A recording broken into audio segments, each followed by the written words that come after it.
What up? Welcome to Live Game Season 2, Episode 5. I'm your co-host, Marcus. Join me on the panel tonight is Herman. Say what up, Herman. Guess what day it is? Mark. Good evening. And Brian. Thank you for tuning in. Now, Herman, you know we're already getting copyright infringement. Might as well keep it going, right?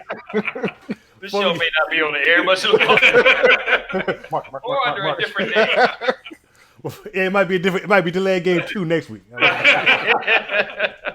Before we get started, I want to encourage everyone to like, share, subscribe. Go on over to the channel, like the video, share the video, subscribe to the channel. Help us get these views up. Also, want to encourage you to go on over to sportsintel.net for some great commentary on everything sports related. Once again, that's sportsintel.net. Brian, tell them what the Twitter handle is. It is the layup game 3. Lamb Game 3. Also want to encourage you guys to interact with us on the YouTube comment section. Week 4 is in the books. Was it week 4? Yeah, week 4 was in the books. Week 4 is in the books. The quarter of the season is over. Yep. Already. Yes. So go ahead and start us out, Mark. Hey, welcome to Delay of Game, which soon to be, hopefully it won't be, used to be Delayed Game. welcome to the show.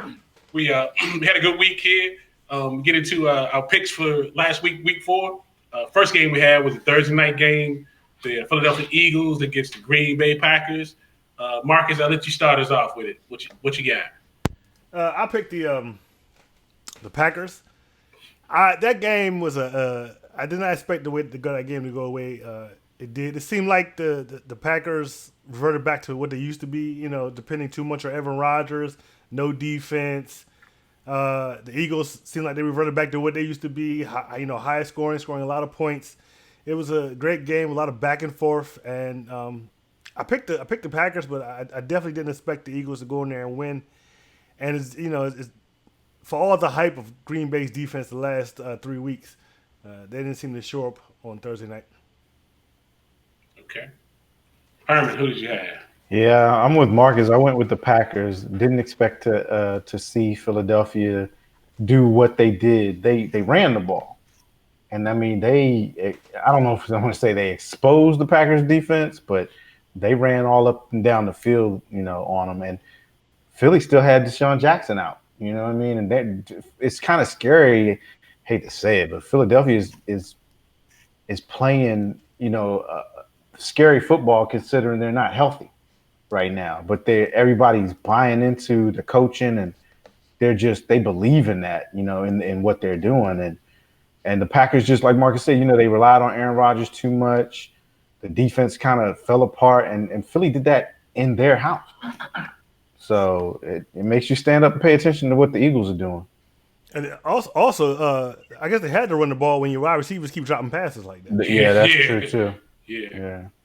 But the quarterback's not playing his best either. Though Carson Wentz is struggling a little bit.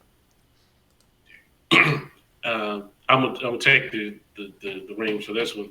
I chose the Packers on this one, and I was wrong. I'll tell you what, it had a little inside drama with it.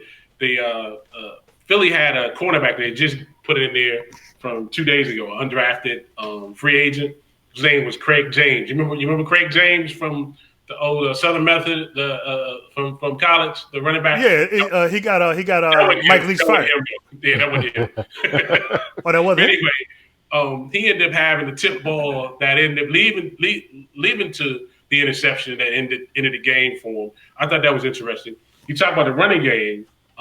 Jordan Howard, who crushed him, he had 2 rushing TDs and 1 receiving touchdown. But what got me was Rodgers started out real hot. Mm-hmm. He was 10 for 10, but he kind of cooled down towards the end. He ended up being 34 for 53 for 422 yards. He is one of my fantasy quarterbacks in one of the leagues. But 54 times. That's crazy. 52 times. Even for Aaron Rodgers, that's crazy. That's a lot. But the game, I mean, it was a pretty good game until the fourth quarter. Like I said, I picked the Packers and I chose wrong. Philly won it.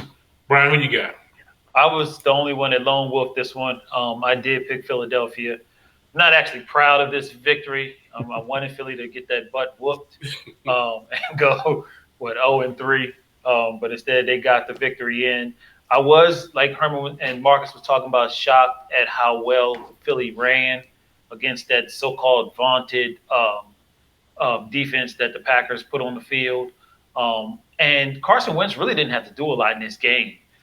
His stats, I mean, he only threw 160 yards, but he threw 3 touchdowns. I guess you didn't have to when you had a running game. When you run it like that, you don't have to do a whole lot. So most of the time when the Eagles win, it's because of Carson's doing a lot more than what he had to do. So like Herman said, that's kind of scary. Hopefully it's just an aberration and not what's going to come down the line in the future. Yeah, Jordan Howard had 87 yards and Miles Sanders had 72. So they put a grip on them.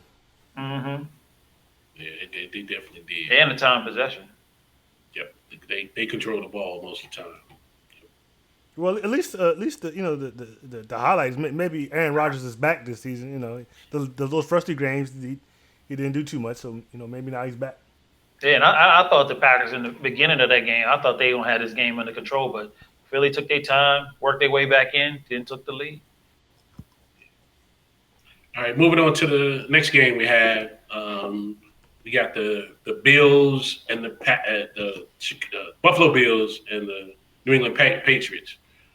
All right, this one I'm gonna take first. I chose the Bills. The Buffalo Mafia, they let me down in this one, man. Didn't you lone wolf this one? Yeah, I probably did. Yeah, I did. It was a defensive battle. Lone wolfed it. Yeah, it was a defensive battle. But the Pats, believe it or not, they entered this week game going on, not allowing any touchdowns, passing or running, or Brady throwing an interception. So all that took place in this particular game. So I felt good about Buffalo. But the bad part was Allen, the quarterback, Josh Allen, got knocked out of the game. He had a concussion. And it happened at a crucial point in the game where they was going down the field on the last key drive. Once he got knocked out, they put in what's his name? Barkley, and he threw an interception. The rest was history. So I chose Buffalo. I was wrong. I'm sorry, Pats fans. Whatever. Brian, who did you take? Like the rest of us at this panel that are smart, I went with the Patriots. There was no way in hell. No, actually, I take that back. Buffalo did play well. They defensively, offensively, they did turn the ball over. Also, like Mark said, when Josh Allen went out, basically the lights went out in Georgia. But the Patriots, it wasn't like they went out in Buffalo. They went out in Buffalo. That's not how the phrase goes, though.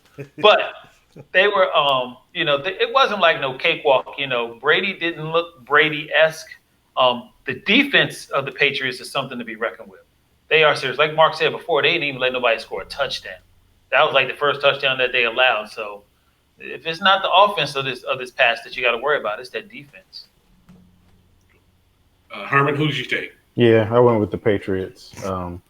They, even though they struggled against the Bills, they just own the AFC East, right now, and they have in the past. And I give credit to the Bills. I watched some of the end of that, and yeah, they were driving. They had that chance, and as a quarterback, Josh Allen, I hope he learned his lesson. You got to slide, buddy, because like Brady said, they asked Brady about it, and Brady said it's always a risk when you run. So hopefully he learned his lesson because as a quarterback, it's bigger than you just that 2-3 yards. You could have won that game. They could have won that game. They would strive. But you think if Allen would have stayed in, they'd won? It's possible. Yeah. I mean, I would say that the win percentage was probably a lot higher. But he had to get that extra 1 or 2 yards, and he got rocked, and that was it. Paid the price for it. I mean, the fact that they were still in it at the end was an accomplishment alone because. You hold New England to 16 points? Yeah. You're doing good. Yeah, exactly. Marcus, who you had? Well, of course, I picked the Patriots because I never bet against Tom Brady. But, this could have been the trap game that I kept talking about last week. Oh, Jesus. Stop it with the trap game. It could have been, man. It could have been a trap game. I do believe if Allen hadn't went out, it was like Buffalo was on the way to winning that game, possibly. But, you really can't take too much from this game as far as the Patriots go. They always falter a little bit in September and October. When the Patriots really shine is in November, December, and in the playoffs. Every year, they lose a game here, they lose a game there. Brady has a bad game, and people start having, the sky is falling. But they're going to miss a step every now and then. And if you're going to do it, now's the time to do it. September, October, but they'll be at it again in November, December, January. So no big worries there. All right, we'll move on to the next game we have. It's the Minnesota Vikings versus the Chicago Bears. Brian, who'd you have in this one? I picked this one incorrectly. I picked the Vikings, and I don't know why I picked the Vikings because that Chicago defense is nothing but the truth. They were all over them. Did they even get any rushing yards in that game? They couldn't throw it. They couldn't run it. Every time you turn around, Kirk Cousins was fumbling or throwing a pick. I mean, it was just a debacle. I couldn't believe it. And Chase Daniels came in that game when Mr. Trubisky hurt his shoulder and lit it up. I mean, it was a totally different offense, which isn't fair because if I had known that he was in there, I would have picked the Bears. Well, who knew he was getting hurt? Why would you pick? You would have picked the Bears when their starting quarterback went out. I'm making that up just to try to make my pick look better. But the Chicago offense that Chicago team is serious though. They did a good job. Dalvin Cook had 35 rushing yards on 14 carries. Okay. They had a total of 40 yards rushing period. Yeah, I was like, I shut that memory down. served me. They couldn't run it, they couldn't throw it, and all they wanted to do was turn it over. Chase Daniels was 22 for 30, 195 yards, and a touchdown. But it was efficient too. It was. He had a QBR of 79.9 and a passer rating of 101.4. That's defense. Marcus, who you have? I picked the Bears, of course. I mean, even if you take that great defense out of it, come on, we know who's quarterback on the other side, Kirk Cousins. So, once Dalvin Cook got shut down, he couldn't run the ball. He couldn't run the ball anymore. You can't leave it in the hands of Kirk Cousins. And I guess me and Adam Thielen on the same page this week. Yeah. So I picked the Bears, and of course they pulled it out. Like I said, maybe I wouldn't have picked them probably if I knew Mitch Trubisky was going out, but maybe that might be a good thing. I don't know. Maybe they could do better. The offense could do better with Chase Daniels, and they don't have to depend on the defense so much. But you don't think that once Trubisky is healthy, they aren't going to put him back in? They'll put him back in. Yeah. I think so too. Yeah, I think he'd be back in it. Yeah. On this one, I chose the Vikings. I chose wrong. Leanne, your team let me down again.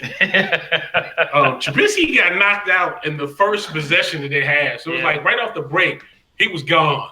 They did a great job as far as defense. They were putting pressure on Kirk Cousins all day long. I mean, he was just throwing interceptions left and right and fumbling. I mean, it was hard to come back from that. I lost this one again. Herman, who you got? Yeah, I picked the Bears on this one too. I want to believe in the Vikings, but I think they've shown one dominant game. And that was a running game. It had nothing to do with Cousins. And that was it. So I don't, the Bears defense, it's hard to pick against them, especially at home. Yeah. Their defense is going to keep them in every game. Khalil Mack is definitely trying to be an MVP. Oh, definitely. Yeah. Then it doesn't matter what their offense is doing. Their defense is going to keep them in games and give them chances every time. So, yeah, I roll with the Bears on that one. Moving on to the next set of games, we had the Sunday nighter. Dallas. We're not doing this game. The Dallas Cowboys. I don't think we're doing this game. The New Orleans Saints. Oh, we're definitely doing this game. In New Orleans, in the Dome. Marcus, who did you have in this one? Oddly enough, I actually picked the Cowboys to win this game. I should have known better. They have it. Well, actually, I guess maybe I don't know. I didn't expect them. I expected to win simply because Drew Brees wasn't there.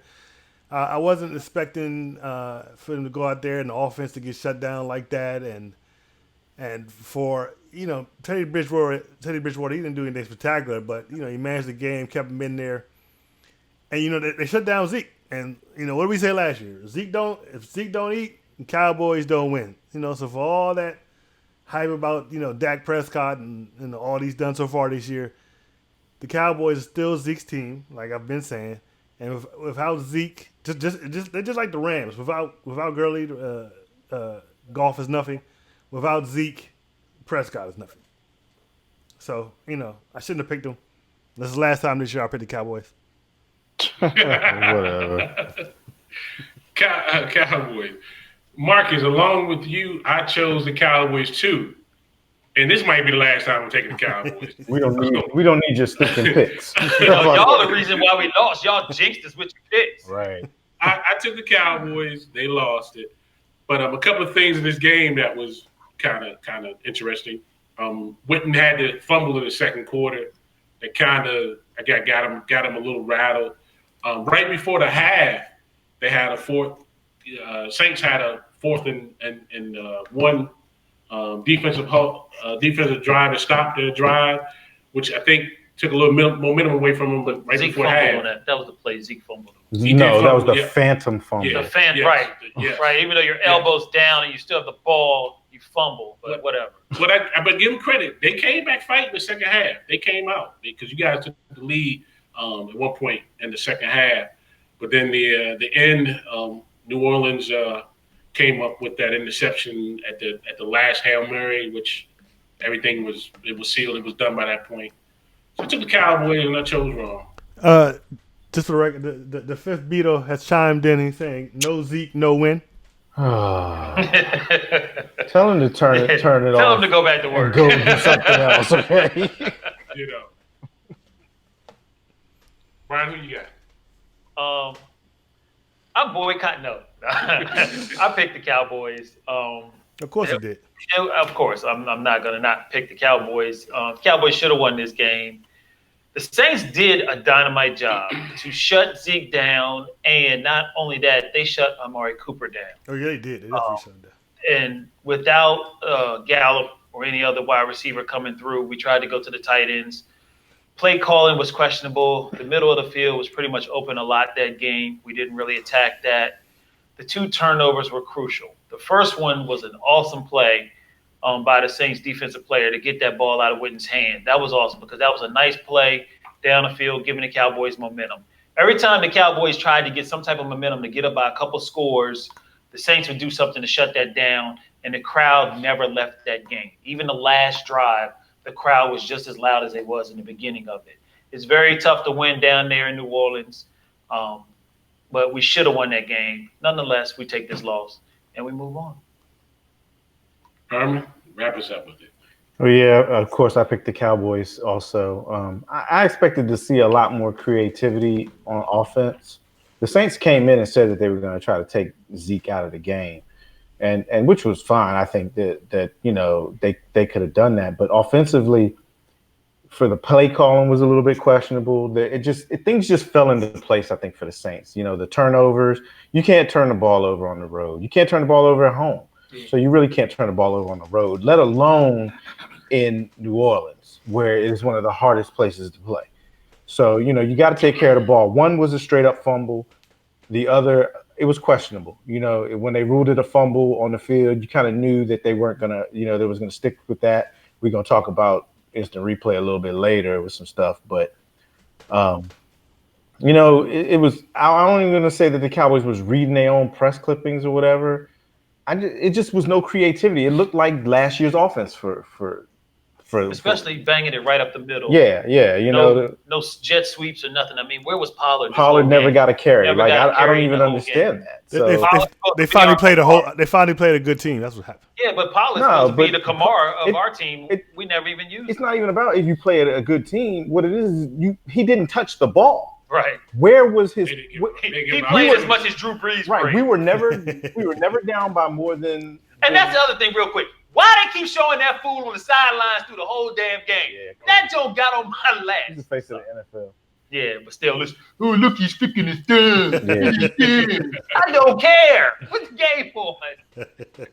Yeah, I mean, just I didn't see the first three games. I kind of saw a game plan. Yeah. I didn't see a game plan with this game. I saw a game plan where it was we're going to go into the game and try not to lose it, if that makes sense. You know, we weren't going to attack their defense and try to win the game. So, you know, we're 3-1. First quarter, first four games is in the books. I'll take 3-1. Definitely take it over 4 or 1-4, or 1-3. You trying to throw shade at that? Huh? You trying, No, A lot of something's shit. in my throat. That joint was an eclipse. Well, you know, That was a lunar eclipse. Going right into hold on. No, hold on. I got another announcement. The fifth Beatle says the Saints were who we thought they were. You know what? I really don't like that guy anymore. Can we block him? leading into the last game, the Monday Nighter. You had the Cincinnati Bengals taking on the Pittsburgh Steelers. The Monday Nighter. We're talking about this game too. Marcus, It's a Monday night game. Nobody wants to talk about. Who did you have in this one, Marcus? They don't. I don't know. Somebody check the tape. This guy's about to lie. I know. I did say I picked Cincinnati. I figured since there was no big bet in this game that Cincinnati would probably just run through them. But that's not what happened. Mason Rudolph, he came out there. He showed a little bit of something. The Pittsburgh defense showed up, and it was just one of those division games. It's always a rough game between these two, but it was. I didn't expect Pittsburgh to do what they did without Big Ben. They haven't looked good all year, but I know they definitely didn't want to go 0-4. So they pulled one out to help maybe Mike Tomlin save his job, but pick wrong. Thank you, Marcus. Herman, who did you take? Yeah, I had the Steelers on this one. I was really impressed with the offense that the Steelers ran. I don't think the Bengals saw any of that coming. Like, I'd never seen any of that on tape from the Steelers, or any hint of that type of offense from the Steelers. And I think that's what you have to do when you don't have your main quarterback and you want to relieve some of the pressure off your backup quarterback. Second year quarterback.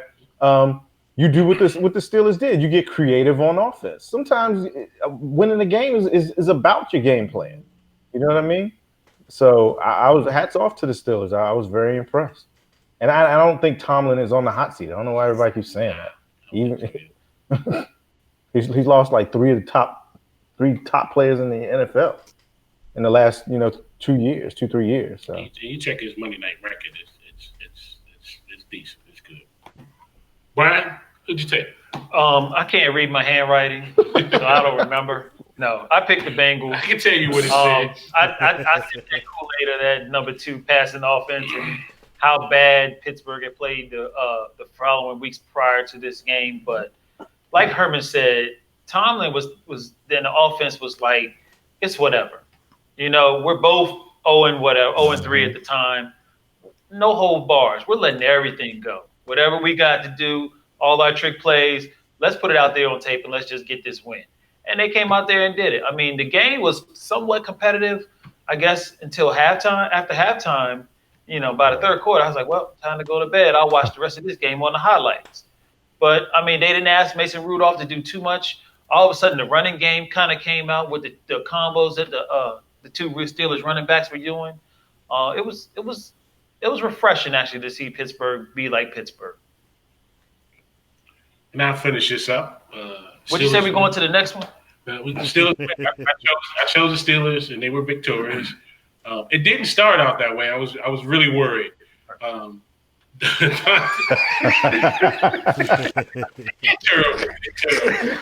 Dante Johnson started out with a fumble in the beginning of the game, and I was like, "Oh God, here we go." They played pretty good defense. Only allowed them a field goal, so that was great. Then they came out and did another 4th and 1 and got stopped on it, trying to run in the middle. Cincinnati has 4 of the best front 4 that's out there. So you can't. It's hard to run against that front line. Then they came out with the Wildcat with Jalen Samuels.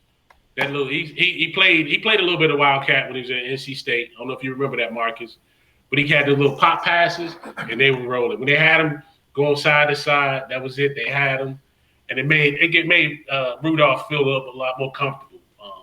Just a lot of short passes, and all of a sudden then they hit him with the bomb with the touchdown. So yeah, I think this is gonna be all right. We're gonna be good. We're back on course now. Steelers all the way. Steelers Nations.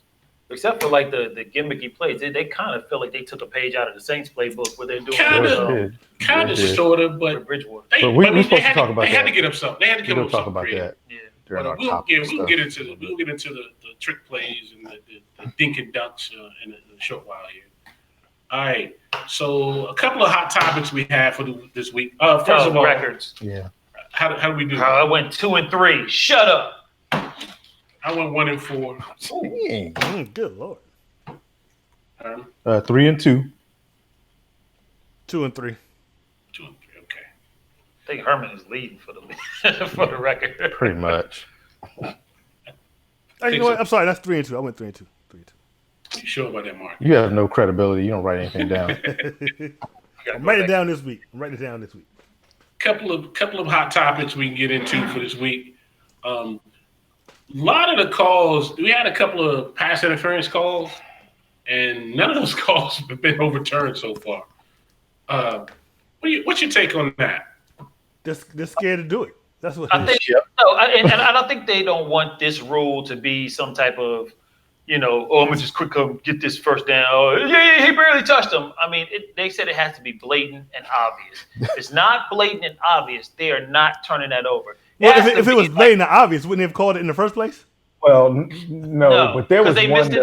there was trying one to that was rectify the blatant and Saints in the obvious. Rams game. There was one that was blatant and which one obvious. was that? I forget what game it was, but the DB basically had his hand up in the neck of the receiver, and you're like, okay, even the you know how the broadcast has their ref.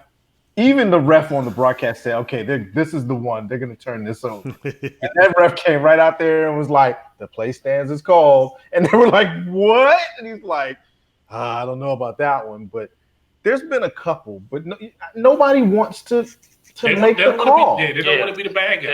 They don't want to make their fellow comrades look bad. Is it the same as the other challenges? Do the coaches lose their And they lose their challenge. Absolutely. But I think it's just like Brian said.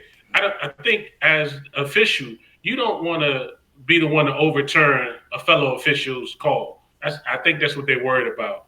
I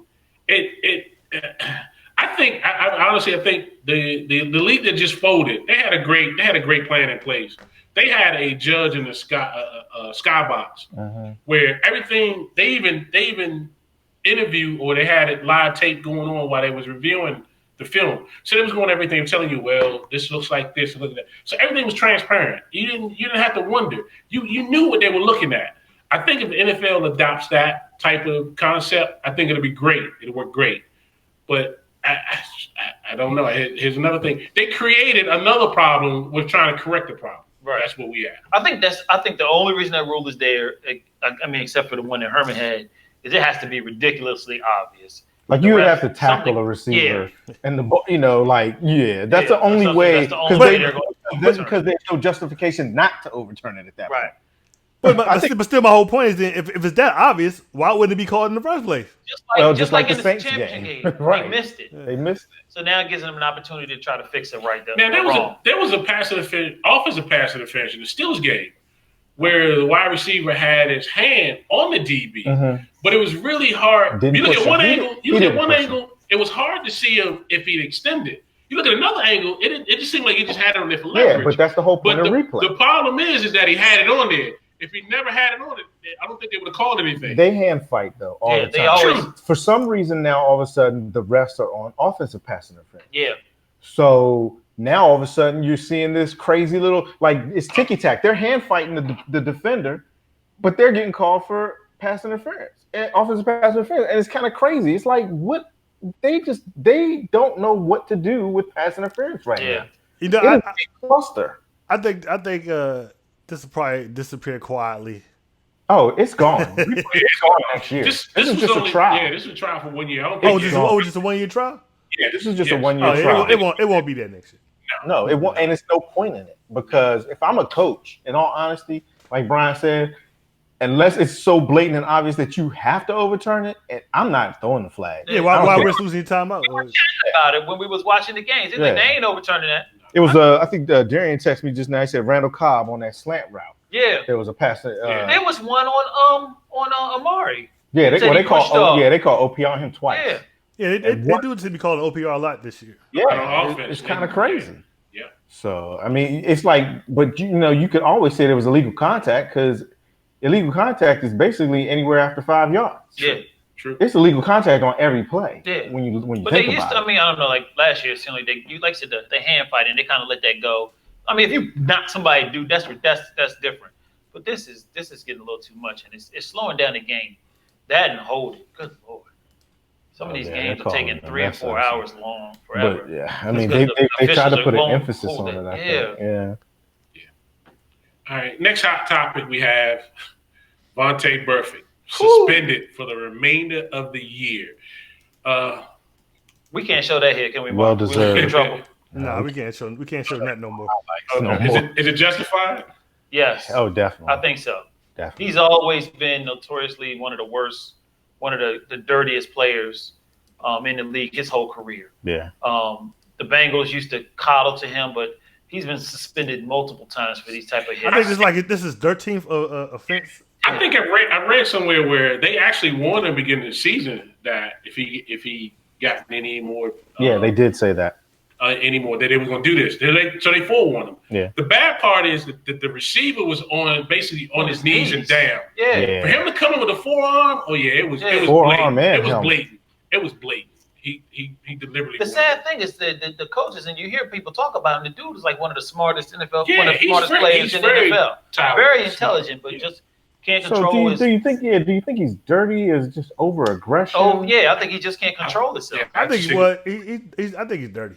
I mean, come on, man. I wonder too, man, because when you that look many at times, when you look at that one in ridiculous. particular, it was, and then he's had incidents of striking other players in the groin, True. Inflicting the headshots, of course, engaging in unnecessary roughness, allegedly trying to injure opposing players' knees and ankles. he tried to twist. I think it was Cam's. He tried to twist Cam's. Yeah. They said that if this 12-game suspension is upheld, he will have lost $5.3 million. I thought it was the whole season. Is it 12 games?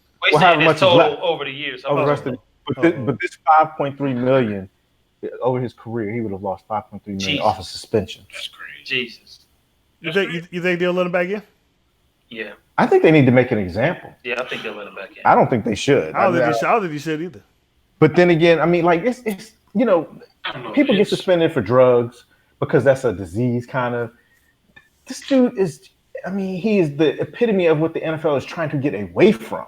Yeah. And it's, if they truly want to show that this play is not going to be tolerated in the NFL, when does his chances run out? Yeah. He was suspended 3 games in 2017, and that was off of appeal because the original suspension was 8 or 5, I think, off that one. And then so they lowered it. They lowered it, and then in 2016 he was suspended for 3 games also.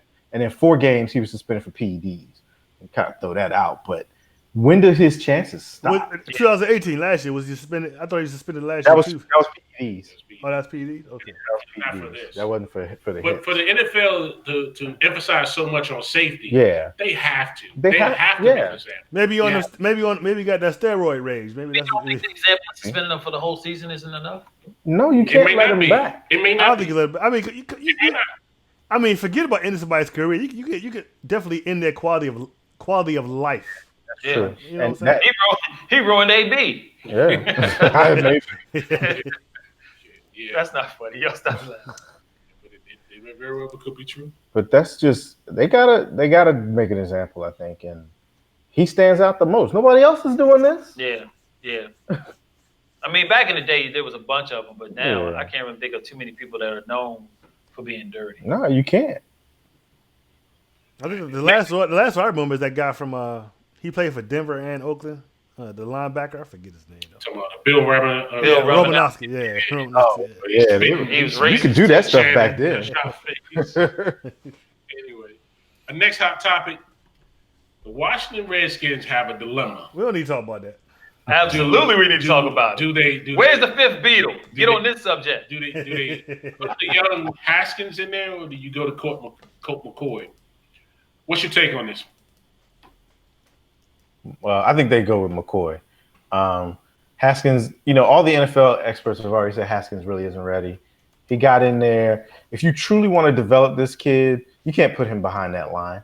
You can't put you need to let him develop. He threw 3 picks, I think. Yeah, he threw 3. You're going to destroy his confidence, and you're going to he's not going to develop. You're going to look at another RG3 type situation. Not trying to throw shade. I'm not. I think that McCoy can run the system. He's been in it forever, it seems like, and I think that's who Gruden wants in there. I'm wondering now if Gruden ever wanted Keenum. You know what I mean? It's not working. So the only reason he got stuck with Keenum is because McCoy. Well, Alex Smith, yeah, I know. But I don't think he even wanted Alex Smith. I think he was settled on Alex Smith. I think he wanted to keep Cousins. You think so? Absolutely. I know that. I bet they wish they both had. He went to bat for Cousins back in the day when RG3 was being forced on that field. I think they're setting him up to fail, man. Haskins? Haskins, yeah. If they put him in the game, they are. It's almost like all preseason long you hear the kid's not ready. He's not ready. He's not ready. Yeah, he's still learning. If you take the page from you go to Aaron Rodgers when he came in, you look at Patrick Mahomes. Both those quarterbacks set for a while, learned the ropes behind a veteran quarterback. Then they got a chance to go in. If he's not ready, don't put the boy in there. Don't do it. Yeah, was Keenum hurt? Keenum didn't get hurt, right? They just pulled him out for performance. No, they pulled him out. They just pulled him out. Yeah. There was no need for that. He does still have a foot injury. Yeah, he does, but he was okay. I don't know if that he could have played. He could have played. He still could have played. Yeah, what was it going to do putting Haskins in there at that point? I mean, there was this big debate about this, like Mark was saying, you can do the Aaron Rodgers way, but there are quarterbacks out there that get put in the fire and just take their lumps and proceed on. I mean, Peyton Manning was one of them. Troy Aikman was one of them. There are a number of them that do start and but you have more around them. You have more. First of all, they come out of college more pro ready. True. Secondly, Haskins didn't have a lot of he play played time in the college. 1 year. Right? He played 1 year. He started 1 year. How many years did he play, Marcus? He played just 1 year. He didn't play that many games. But Kyler Murray only played 1 year, really. Yeah. Well, I mean, and he's Kyler not looking Murray that great right now, either, but he has a little bit more around him. He has a line. Yeah. But Troy, back like you said, Troy Aikman, you can't really count him. He had things around him. We were bad, but Peyton Manning didn't have that much. And that's why I say you set them up to fail. Because you don't have Trent Williams, you don't have Jordan Reed, you don't have your rookie wide receiver that was leading your receptions plan. Running back. So you really don't have anything. You don't have your starting running back. Right, you don't have a starting running back. So you really don't have it. Some people can argue this. You draft him 15. When he came out of college, he's supposed to have been, NFL ready. I don't think he was. Well, let's just say he's supposed to be.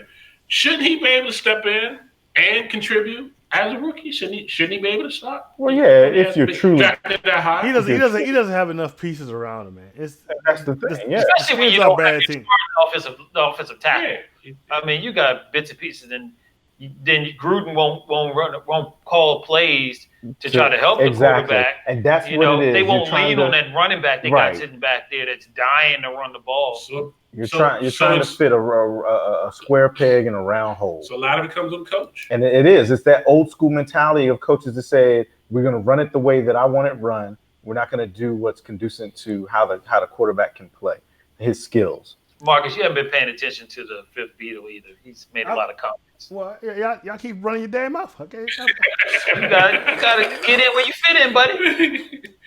The fifth Beatle says, "Don't ruin the rookie, protect him, and then remember Patrick Ramsey." I mean, no, I don't want to remember Patrick Ramsey. Oh, wow. You guys got a terrible record when it comes to quarterbacks. Yeah, it's horrible. Pretty high.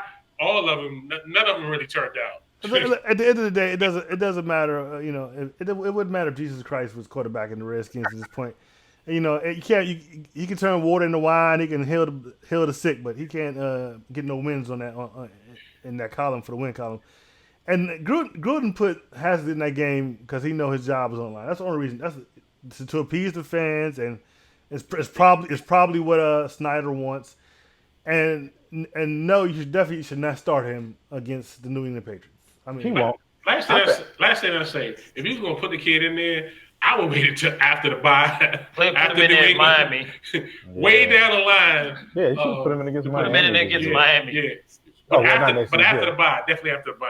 But Well, you know, there's, definitely not with New England. That's for doggone. No, no. there's rumblings that Gruden actually wanted Daniel Jones. Yeah, So yeah. maybe he may have put Haskins in there out of spite and said, "You know what? But You want this like rookie?" we was watching that game last Sunday, and it was debating. Like, I mean, it felt like, I mean, I know the Redskins are bad, but it almost felt like they were giving up, trying to get Gruden Yeah, because the fired. players don't don't Yeah. play for him. They're not playing for him. Yeah, it's like, I mean, but it was like just bad tackling, just, I mean, that defense should be way better than the way that That's they're a playing. reflection on the coach. I had a discussion with my coworkers about this, and I said, you talking about Miami, I'm comparing Miami and the Redskins. I said, Miami is trying. Yeah. They're out there playing with some passion. They're buying into whatever their coach is selling. They're playing for that coach. The Skins are not playing for that coach, and I probably wouldn't want to play for his dumb ass either. Seriously, he stands on the sideline looking crazy. You know what I'm saying? He's doing stupid stuff, and I'm sure they're tired of it at this point. How many years has he been there?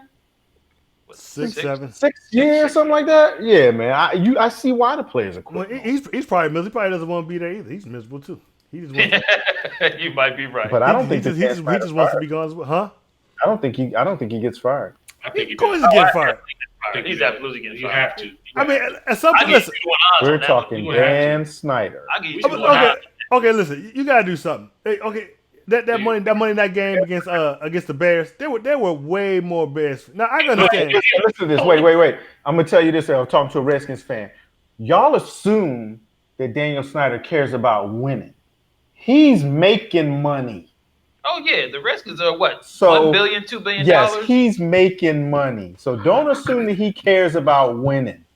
He should, because they're gonna stop making money. So no. I mean, the only people that show up to those games are the opposite team game. But he's still making money because guess what? You know where all those tickets came from? Y'all season holders. Your season ticket holders are selling those tickets. They're trying to recoup their money. It's the contracts that they're getting from these television stations. That stuff too. He's making his money. So don't assume that he wants to win. You can make more money if you win. He's putting a lousy product out there in the field. Do you though? Dallas we wasting too much time when he's raising. Let's go. Well, we just You the one brought him up. I didn't want to talk about him no damn way. We're talking about another quarterback that was with you all with the Redskins. Kirk Cousins. We don't need to reference that. Why don't we need to reference that? His play. He ain't with the Redskins no more. Okay, he been gone 2 years. We need to reference that shit no more. Hey, just real quick, the fifth Beatle said the problem is Haskins is the only healthy quarterback. So he thinks that they're going to probably put Haskins in just because of health. They should have went and signed somebody off the street for real. Not against New England. He don't need to do that. Bring somebody else Stop in. it. Stop it. Anyway, going back to another quarterback that's formerly with the Redskins again, Kirk Cousins. His play Sunday left one of his wide receiver teammates just a little bit unhappy. A little salty. Yeah. What do you think about that one? I mean, Thielen went off a little bit. I mean, what he was saying is true. I mean, it's facts. I mean, Ain't nothing but the truth.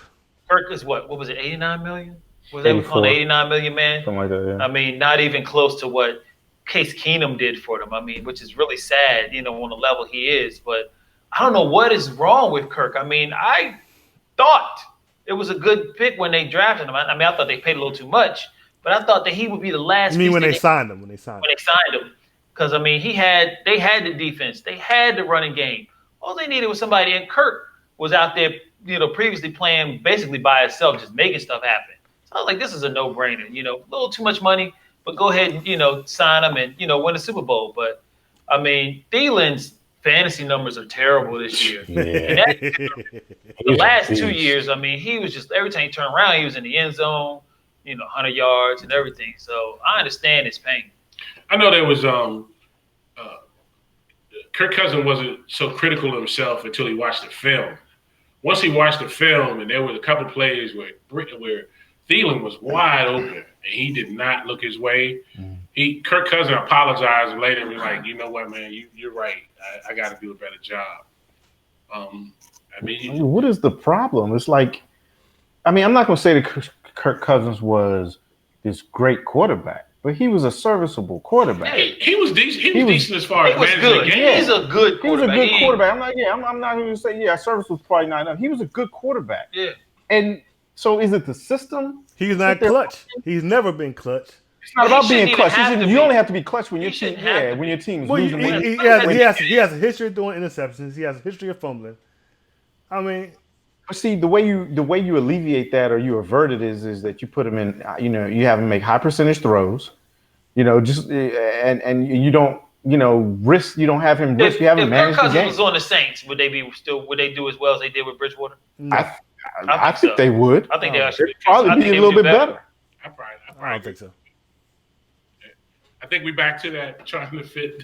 Yeah, that's it. But it seemed like a perfect match. It did, but something's gone wrong. Well, I mean, there's a big difference between that year Case Keenum was there and did all he did, and now it's like night and day.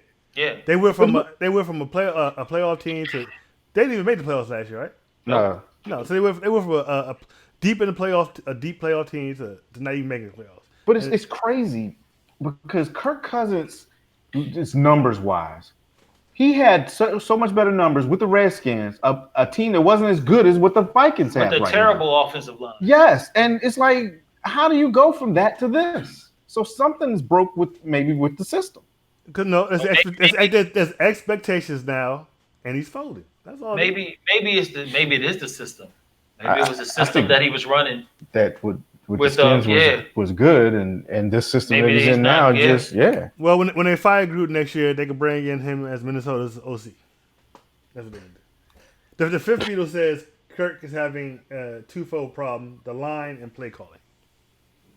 I can definitely agree with the play calling. Yeah, I'm not sure I know enough about their line, but obviously something's going on. Yeah, I mean, if you shut down Cook for 35 yards, and then again, most defenses aren't as good as the Bears. Right. So, we'll see. They still, this is only the quarter of the season. They got some time to turn it around. We talked about his offensive play and how the offense set up. Pittsburgh came out with a whole different gadget offense, the dink and dunk. How do you think that's doing so far with these NFL teams? Well, the Pittsburgh offense, it worked last week, of course. I don't think they could run that this week against the Ravens.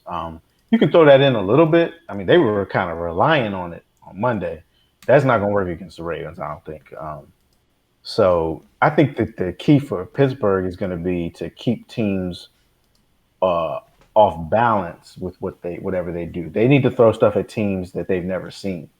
So they're going to have to come up with stuff creatively like that. But it's kind of tough doing that with Mason Rudolph. Yeah, it is. Mason Rudolph, he's basically, if Pittsburgh's going to do anything this year, he's going to have to grow up quick. He's going to have to do a Big Ben when Big Ben was a rookie. He made a couple of plays that kind of remind you of Ben, but he's going to turn it up just a little bit better. Absolutely. He's going to have to be able to throw it deep. Juju, what is Juju doing? Is he even doing anything this year? That's the only person they need to cover. Hey, you say what you want to do about Juju. Juju is actually he's actually the mentor right now for the younger receivers. He threw a couple of decent blocks on those run games to open them up. Juju is that's great. He's a team player. That's great. I'm not saying wide receivers need to block too. He's a team player. I don't need him to just. I don't need him to just mentor the young receivers. I need him to catch the football. You say what they have a young offensive core right now. And Juju is the one who's coaching those kids up. Okay, but there's a wide receivers coach for that. I need Juju to get 100 yards receiving. Hold on a second. They lost their wide receiver coach. You got to win your fantasy, Herman. No, I don't. Well, but they come on, don't go there. Yes, you said it. I'm just saying that they still need him. Michael C says, Mark, I told you the Saints was going to get the W. Cut him off. Mute his mic. He told us Cincinnati was going to get that W too, and look what happened. Juju had 3 receptions for 15 yards. That ain't cutting it, bro. Right. Yeah, but he did. He contributed in so he's much your other number ways. One. Stop it. He contributed in a whole lot of ways. He's not a role player, Mark. He's your number one blocking wide receiver. Hey, did they win the game? Yes. That's all I care about. Yes. They won it. So he did his job. And they lost 3. He did his job. and it was against Cincinnati. We're moving on now. We need for to that, move on to the picks. Let's get They into about to these. get me. If I hear This more, show if gonna I hear run one over. more Look, time how y'all important it chit-chat is too much. for the number one receiver to block and mentor other receivers, But he's playing his role. He's playing. I'm gonna lose it. Yeah, He's playing his role. Yeah, I'm gonna need you to roll on. Marcus, I need a number one. Marcus, let's go to week 4 predictions. The Week first 5. game in week 4. Week 5. We've got the Week LA 5. Week 5. Oh, week Yeah, can we 5. go week 5? Sorry, week 5, not 4, 5. We got the LA Rams and the Seattle Seahawks. Who are you taking in that one, Marcus? You know, I guess I'm at the, I'm gonna have to take the Seahawks because the Rams. Last week they got thoroughly exposed. I definitely wasn't expecting the Bucs to come in there and do what they did. And for weeks we've been talking about, what's going on with Todd Gurley, and we said it before. It's obvious Todd Gurley is not his old self. So the Rams are the same team. They used to run in, having play action, and without Gurley there as a threat, they just have the same offense. McVay is getting exposed. Goff is getting exposed. So I'm going to go with the Seahawks. I picked the Rams to win the division, but unless they could find a way to get Gurley back up to his previous self, which I don't think is going to happen. They paid him all that money, and I think he's done. I think his career's going to be short lived. Okay. So I'm picking the Seahawks. Herman, who you got? Yeah, this was a hard one, but I just don't know what Rams team is going to show up on Thursday. So I'm going with Seattle also. It's in Seattle too, so. Yeah, exactly. And it's hard to go win up there. Now, I'm not going to go as far as to say Gurley is done because I don't feel like they're even trying to use him like they used to. They actually were talking about it in the news. He's mad. Yeah, so He's yeah. upset that they're not So using him. whether they're trying to reserve him a little bit so they can stretch him out for the season or whatever, I don't think he's done. But like you said, there's obviously a problem. Something is going on. Now, whether it's physically with him or if the coaches don't like what they're seeing, we'll probably never know that until it's over, until he cuts or whatever. He writes a book. Yeah. But I'm going with Seattle on this one. I expect it to be a good game though. I think the Rams are going to try to bounce back some from that loss to the Bucs. I mean, they're both 3-1. Yeah. So this could be for this could be for the division. This could be who decides who already starting the season who's going to be the division leader, who's going to win that division. Yep. Yeah. All right, I'm gonna take the pick on this one. I think LA, the Rams they still can't get over that Super Bowl loss. They are a hard team to really figure out each week. With that, Seattle's playing at home. I'm taking the home team. Russell Wilson is average. His average percentage is high for quarterback. I think he's number 2. He's playing real well right now. I'm taking Seattle. Brian, who you got? So before you get your pick, Maury says the Seahawks, and Michael C says Rams with the upset. All right. So in this particular game, Vegas has this game as a pick 'em. So even Vegas isn't sure how this game is going to turn out. The Seahawks are doing this with like smoke and mirrors. I mean, Russell is playing some of the best ball that I've ever seen him play without really any complimentary receivers. I mean, I think they just got another tight end. They're using the running back by committee. His best wide receiver is Lockett. The other wide receivers, I don't even know what their names are. Get the rookie Metcalf. Yeah. Lockett is getting me mad fantasy points this year. Yeah. He is, because Russell extends the play enough for Lockett to get himself open. But their defense is doing very well. Bobby Wagner right now is number 3 in tackles in the NFL right now with 45. They got the number 8 offense, giving about 319 yards a game. Goff is actually number 3 in passing, which kind of shocked me the way that they played last week. But he's throwing a lot because they're not running the ball. Yeah. Gurley's not getting involved. To let Tampa put up 55 points on your defense last week was ridiculous. They were up I think it was 21-0 at one point in that game. Yeah, they were. Tampa tried to come back. The Rams tried to come back. Tampa took that over. And like everybody's saying, I don't know what they're going to do with Gurley. Gurley is like Zeke for the Cowboys. He's what makes that run. They ain't even really – they're throwing the ball to him, but he ain't even getting no yards passing. I don't know what happened, but I just picked the home team. I took the Seahawks too. Goff last week threw 60-some passes. Yeah, that's ridiculous. It's way too many. That's ridiculous. Mm-hmm. And your play action doesn't work, by the way. It's not working. Yeah, it's because Gurley's not working, though. Yeah. All right. Next game we taking for Week 5 is the Baltimore Ravens and the Pittsburgh Steelers. They're playing in Pittsburgh. Brian, who you got this one? All right, in this particular one, the Ravens are the away team. Are the home away team, but they're actually giving up 3.5 points on this one. The Ravens actually still have the number one offense in the NFL. We're averaging about 482.5 yards a game, averaging about 25 points a game on defense. The Steelers finally got their first win, 362 yards last week against the Bengals.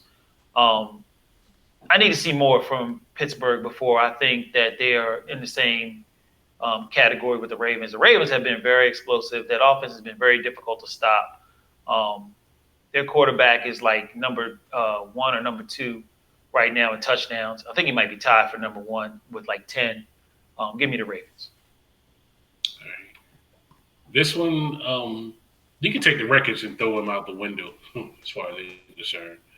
I'm sure you would like to throw y'all's record out the window. Sorry, man. One game away I from know. the top, so maybe not too far. The fifth Beatle says the Ravens.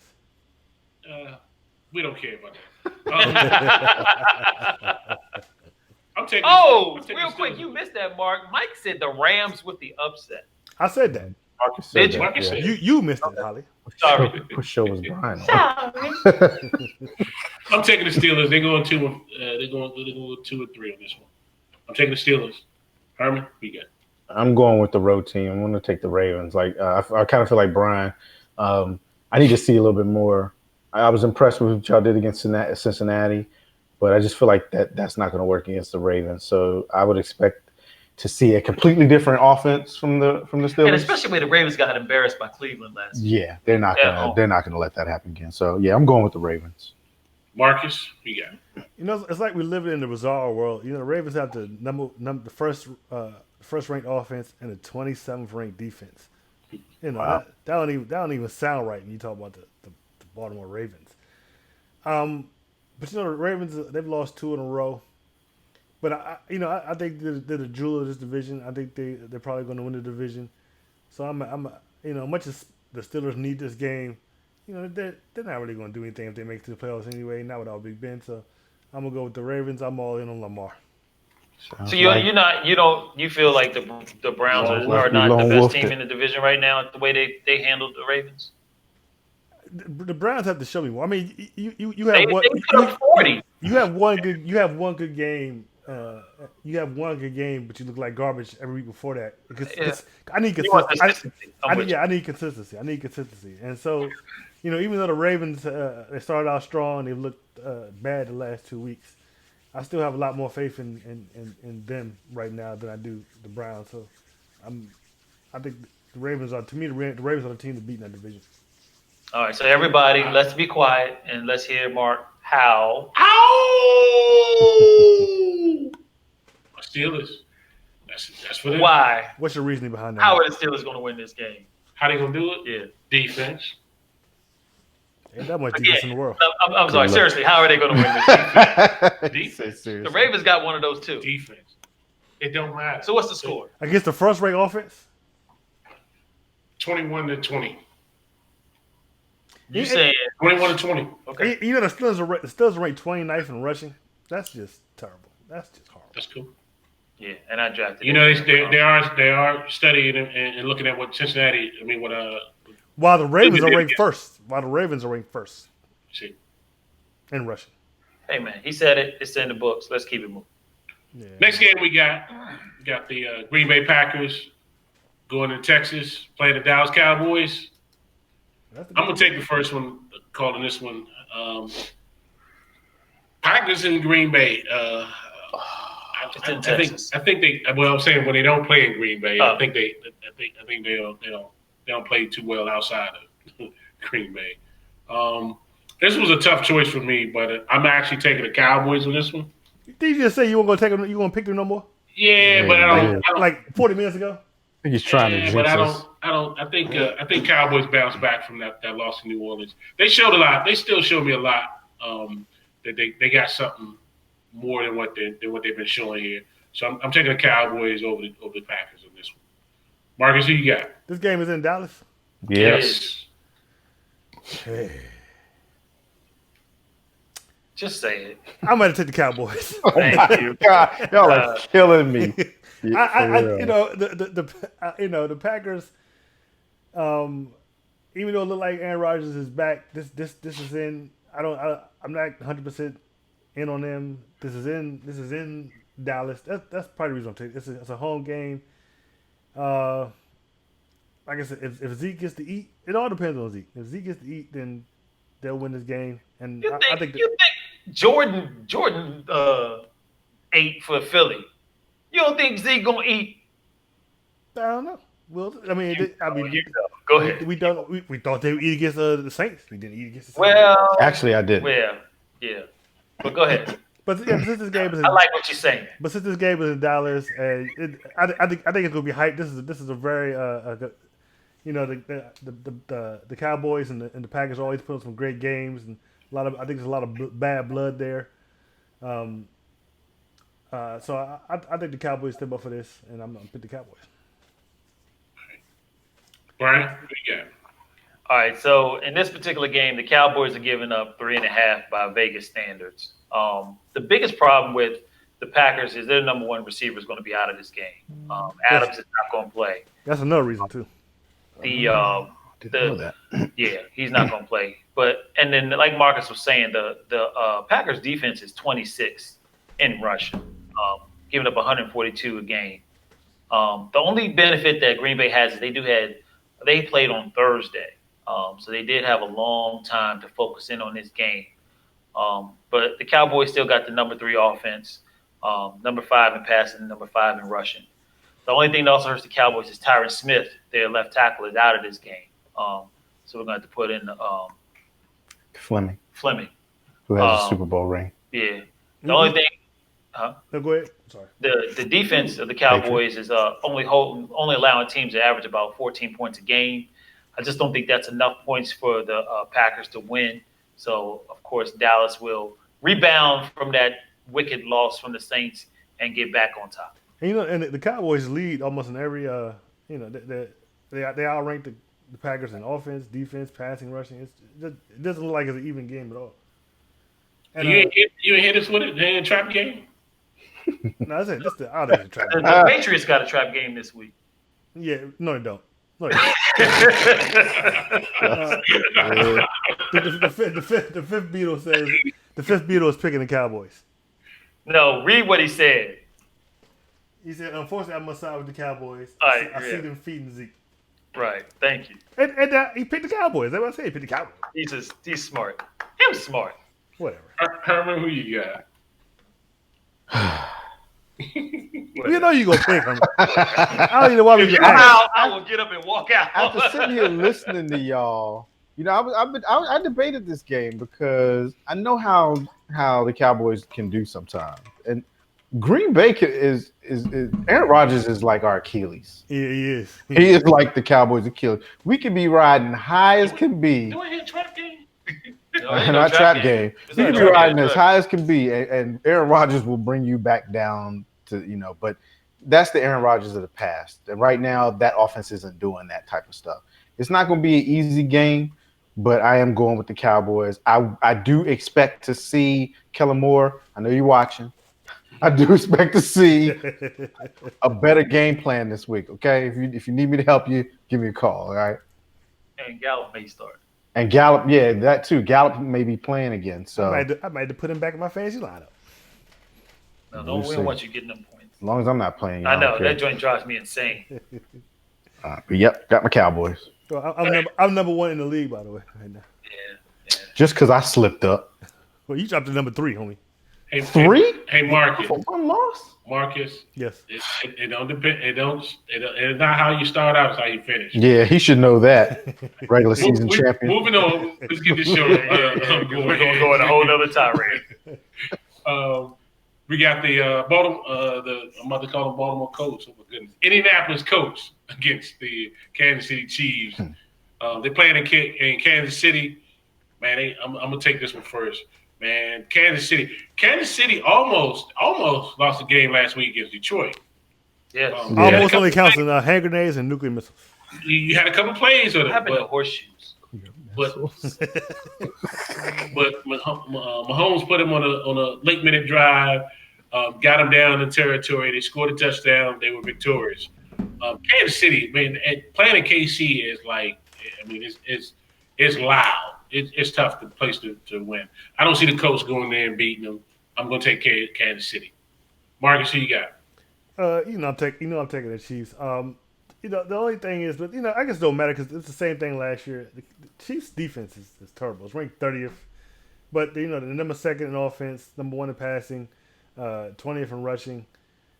The only stat that the Colts beat them in is in rushing. So the Colts might put up some points, but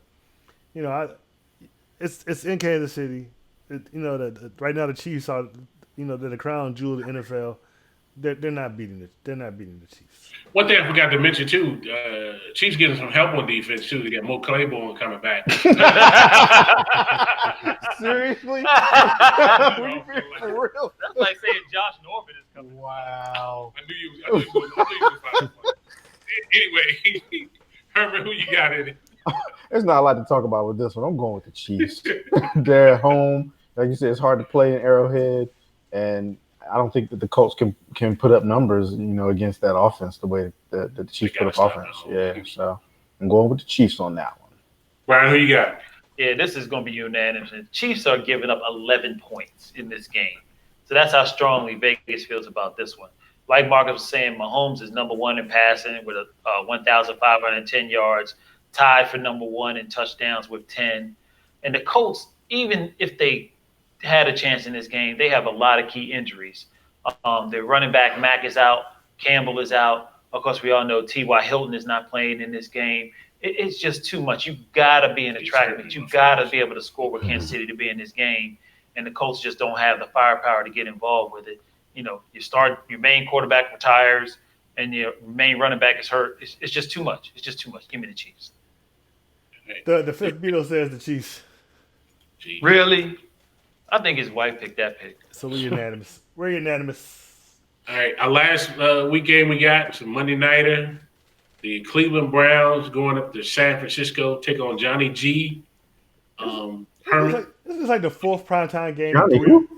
The 3rd prime in 4 weeks. Johnny G. Oh, is that what they call him? Mm-hmm. This was a hard game Johnny to G. pick. His name is Jimmy G. Jimmy G. Jimmy G. Jimmy G. Jimmy G. This one was hard to pick because I haven't seen much of the 49ers for them to be 3-0 though. Yeah, I know, but I I don't know why I'm not buying their 3-0, and I definitely don't believe in the Browns. but I think the Browns are going to take this one. I'm going to go with the road team. This will be my first time actually seeing a 49ers game. I might watch a little highlights or something. I may have watched highlights, but I think that the Browns are off of that victory, that it's going to pump them up for a little bit. And this is the 49ers is probably the perfect team for them to go play after beating the Ravens, because their heads will be big. And I think that their defense can shut down the weapons for the 49ers. You shut down Breda and Kittles. Now he's hard to shut down, but you kind of take them out of the game. And I think, the Browns have a little bit more firepower than the 49ers. So I'm going to go with the Browns. Okay. The fifth Beatle is picking the Browns. He says he sees the dog pound taking this. Brown, who you got? Man, like Herman said, this is a real weird game because although I've seen the Browns play some this week, they're so Jekyll and Hyde. I never expected the Browns to come out and put those points up that they did against the Ravens last week.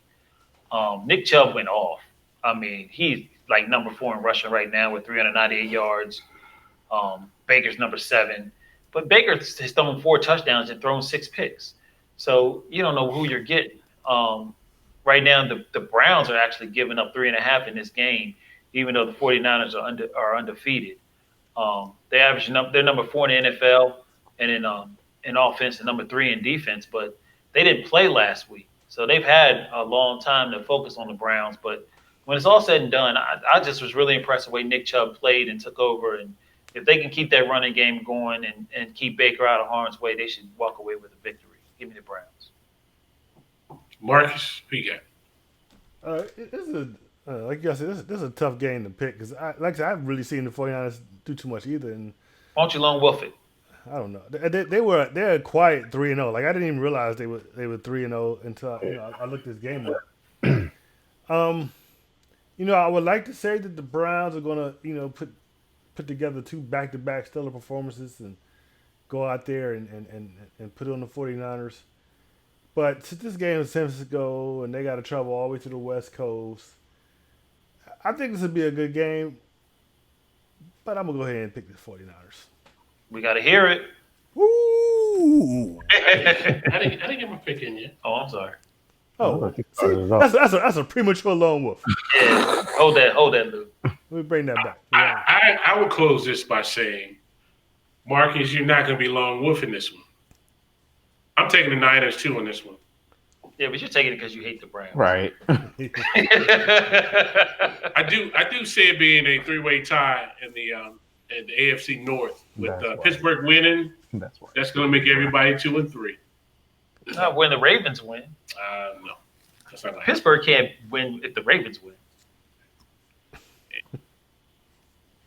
You know this, right? No. Okay.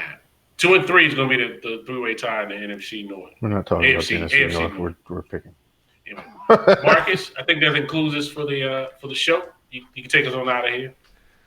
I just want to thank you for joining us tonight. I want to encourage you to like, share, and subscribe. Like the channel, like the video, subscribe to the channel, share the video. Help us get these views up. We'll see you next week. Same bat time, same bat channel. Peace. We out. Peace. Same bat time.